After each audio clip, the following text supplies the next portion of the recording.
menjelaskan bagaimana dampak dari korupsi. Sekarang kalian harus tahu dong pengertian dari korupsi itu apa. Pengertian korupsi adalah perilaku atau perbuatan yang tidak jujur yang di dalamnya termasuk berbentuk kebusukan, keburukan, kejahatan, penggelapan, serta bentuk tindakan amoralis. Bayangkan, dari pengertian korupsi saja kita sudah tahu bahwa itu adalah sesuatu yang sangat buruk, sesuatu yang sangat jelek. Makanya kalian jangan sampai terjerumus kepada arah itu. Langsung, Bu, emang kalau saya melakukan dampak dari perilaku korupsi itu memang saya akan kenapa? Jelas ya. Sekarang ada undang-undang yang menjelaskan bahwa sekarang kalian harus tahu mengapa negara Korea menjadi negara yang sangat maju, Jepang menjadi sangat negara maju, Turki menjadi negara yang sangat maju. Itu adalah salah satunya karena minimnya korupsi di negara itu. Belanda juga menjadi negara yang sangat maju. Jadi bagaimana sih pemerintah itu membuat undang-undang untuk menekan sekali tindak kriminal korupsi ini. Jadi ada undang-undang yang melakukan. Arab Saudi juga sama, bahkan di Arab Saudi itu menggunakan undang-undang yang sesuai dengan Al-Quran, di mana yang melakukan korupsi tentu saja hukumannya harus seperti dipotong tangannya atau bahkan dihukum gantung di depan umum. Kenapa kok kejam ya, Bu? Bukan kejam, karena itu adalah sebagai pembelajaran supaya yang lainnya tidak melakukan korupsi. Karena bahaya korupsi itu sangat menyengsarakan bagi rakyat yang kena dampaknya. Ya. Jadi yang akan korupsi tentu saja akan kena pidana, sekecil apapun. Oke, sekarang kalian tahu apa sih, Bu, bentuk 7 korupsi itu? Gue akan jelaskan. Yang pertama adalah merugikan keuangan negara. Jadi korupsi yang pertama adalah merugikan keuangan negara. Dengan cara apa? Dengan dia korupsi, dia telah memperkaya dirinya sendiri, atau misalkan dia sekelompok, satu grup, sehingga menyalahgunakan kewenangannya, kesempatan atau sarana yang ada. Ya, itu adalah salah satu bentuk korupsi. Yang keduanya, suap menyuap. Nah, ada istilah nih, sogok mensogok. Saya biar lancar, biar sama seksi absensi saya diadain terus, saya sogok. Sini seksi absensi, ke kantin yuk sama saya kasih kalian jajan, kamu jajan es dan sebagainya, tapi yang kemarin saya alpa diadakan. Itu adalah salah satu bentuk korupsi. Jangan sampai. Kalau kalian melakukan di sekarang, itu bisa kalian lakukan nanti ketika kalian menjadi seorang pejabat. Nauzubillahi min dzalik. Jangan sampai lakukan. Selanjutnya adalah menyalahgunakan jabatan. Saya dong sebagai KM, saya bisa semenang-menang kepada bawahan, atau saya sebagai Danki, atau saya sebagai Danyon, saya bisa semena-mena kepada bawahan. Itu juga sangat tidak boleh, karena itu adalah bagian dari korupsi. Nah, kalau misalkan di negara apa? Di negara misalkan menyalahgunakan jabatan.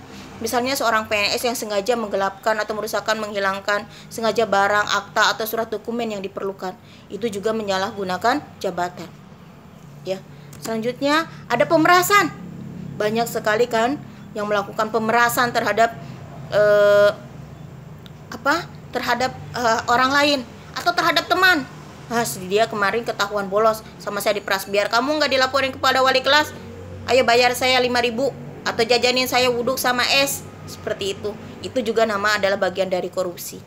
Ya, jangan sampai kalian lakukan.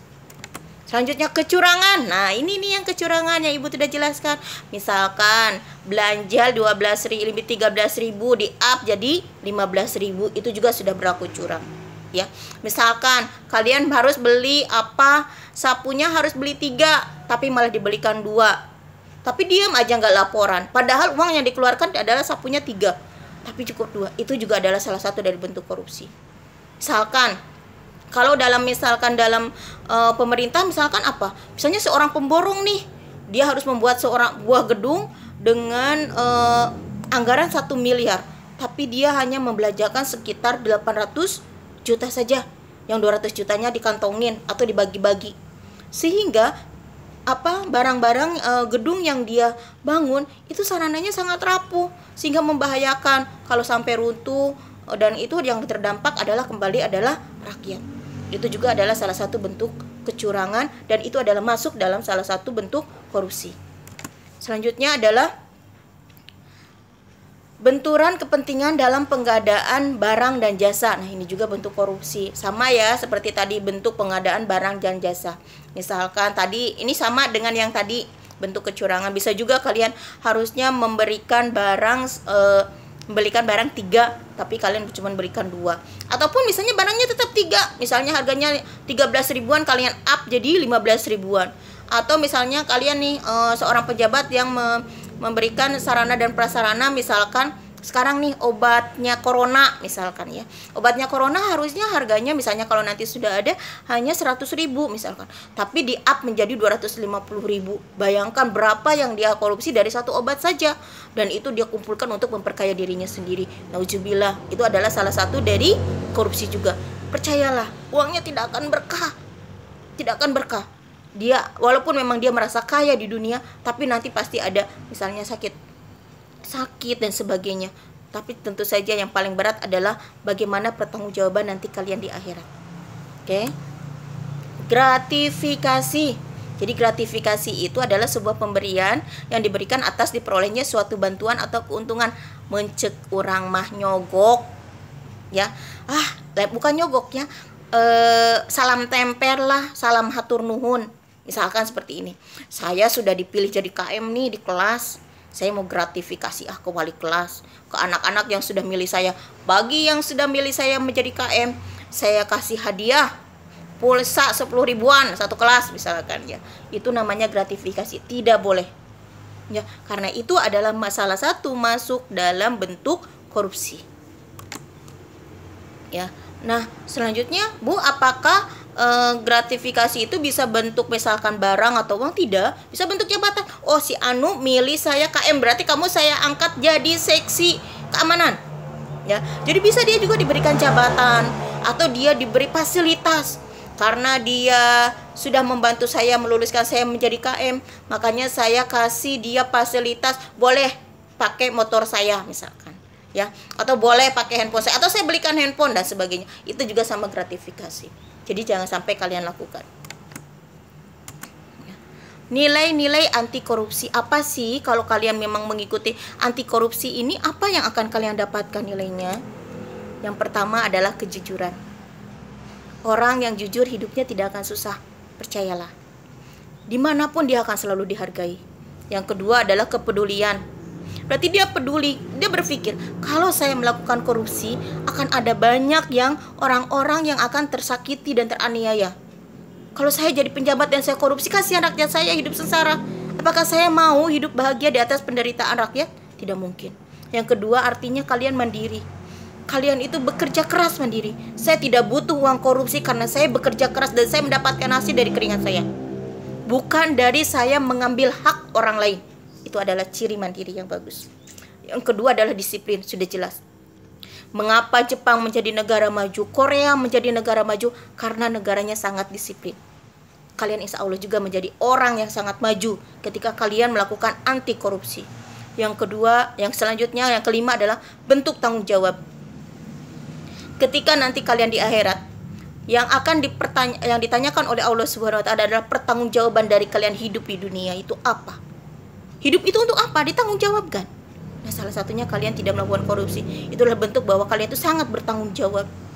Yang keenam adalah kerja keras. Ini dengan kemandirian sangat erat kaitannya. Kalau kalian mandiri dan bekerja keras, tidak perlu lagi mencuri dengan melakukan korupsi. Karena kalian merasa sudah cukup. Saya sudah mandiri, saya sudah bekerja keras. Jadi saya punya mobil, punya rumah, saya punya jabatan. Itu bukan hasil dari saya merugikan orang lain, bahkan merugikan negara, tapi karena saya memang bekerja keras. Yang ketujuh adalah bentuk kesederhanaan. Jadi biasanya orang-orang yang tidak korupsi karena hidupnya biasanya sederhana. Orang yang korupsi biasanya orangnya hidupnya high class. Karena dia lihat, aduh tetangga beli mobil, saya juga harus beli mobil. Gimana caranya? Rek korupsi, rek nanaon, yang penting mah gitu weh. Nah, itu adalah jadi orang yang tidak melakukan korupsi biasanya sederhana. Tetapi biasanya orang yang korupsi karena dia high class. Yang kedelapan adalah bentuk keberanian. Jangan dikira yang berani itu preman, bukan. Orang yang tidak melakukan korupsi karena dia adalah berani. Ya, dan yang kesembilan adalah keadilan. Jadi orang yang tidak melakukan korupsi berarti dia orang yang menegakkan keadilan. Dan itu keadilan dunia serta di akhirat. Insya Allah hidupnya pun akan adil dunia dan di akhirat. Percayalah, saya pernah tinggal di pesantren. Waktu saya itu kiai saya bilang bahwa ada termasuk saya gitu kan, anak-anaknya adalah nakal. Dan ketika nakal itu ternyata kiai bilang bahwa saya harus menanyakan kepada orang tua saya bahwa kenapa saya anak itu nakal gitu kan, apakah dia diberi makan dengan hasil yang tidak halal. Ini jujur pengalaman saya. Ibu saya adalah seorang pedagang. Saat itu saya nangis, saat itu saya pulang akhirnya ke rumah ya. Mas, kata Pak Yai, saya harus bilang, katanya kenapa saya itu nakal waktu di pesantren gitu kan. Katanya saya hidup tidak halal. Ternyata pas saya lihat, ternyata ibu saya menjual bir bintang karena jualan di pasar. Saat itu saya nangis. Pokoknya saya nggak mau mama jualan lagi bir bintang karena itu berdampak kepada anak. Gitu. Anak, kalau kalian suatu hari nanti punya anak nakal, tidak nurut, punya orang tua sakit-sakitan, padahal saya sudah subsidi uang, subsidi apa-apa, punya suami atau istri nyeleweng terus, pengen selingkuh terus, kembali introspeksi diri. Uang yang kalian berikan kepada anak, istri, suami, orang tua itu uang halal atau tidak? Gitu kan. Termasuk orang tua saya juga tidak halal. Kenapa? Karena dia sudah menyurangi pemerintah dengan menjual barang-barang tidak terlarang saat itu. Ya. Jadi kembali lagi itu pelajaran berharga, dan alhamdulillah setelah ibu saya dan akhirnya mama saya nurut tidak menjual lagi bir saat itu di pasar gitu, karena memang orang tua saya jual grosir sembako saat itu. Akhirnya sikap saya kembali normal, dan alhamdulillah saya sampai lulus pesantren ataupun lulus SMA. Itu adalah pengalaman diri saya. Jadi kalau kalian nanti sudah dewasa, ingin memberikan nafkah kepada anak, istri, suami, orang tua, saudara-saudara, biar berkah rezekinya, jadilah untuk jadi orang yang anti korupsi. Karena uang yang dihasilkan di korupsi tidak akan berkah di dunia serta di akhirat. Karena itu pengalaman saya sendiri. Alhamdulillah sampai sekarang ibu saya tidak pernah menjual lagi minuman, walaupun hanya sebatar bir bintang saat itu. Sebenarnya kadar alkoholnya lebih rendah kan, tapi tetap saja itu berpengaruh kepada perilaku anaknya. Itu saya sendiri. Itu pengalaman yang saya bagikan, selalu saya bagikan. Saya tidak pernah malu, tapi itu menjadi pembelajaran berharga buat saya berserta keluarga, bahwasanya ketika anak diberikan hasil dari penjualan yang tidak halal, korupsi juga termasuk tidak halal kan ya, itu akan berpengaruh terhadap sikap dan perilaku, mungkin terhadap istri dan suami kita juga, mungkin terhadap orang tua, anak, cucu, dan keturunan kita.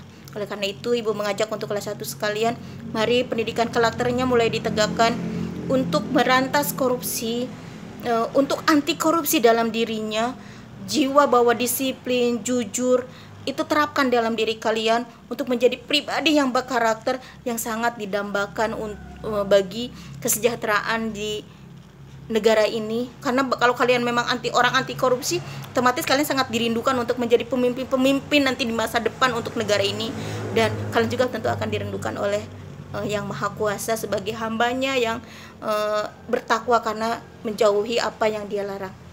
Terima kasih setelah menonton video ini. Mohon maaf jika ada kekurangan, mohon maaf juga jika katanya agak ya, karena ibu bukan YouTuber, juga agak nervous juga sebenarnya bicara seperti ini. Pengennya sih lebih kebicara di depan saja, kita tatap muka gitu.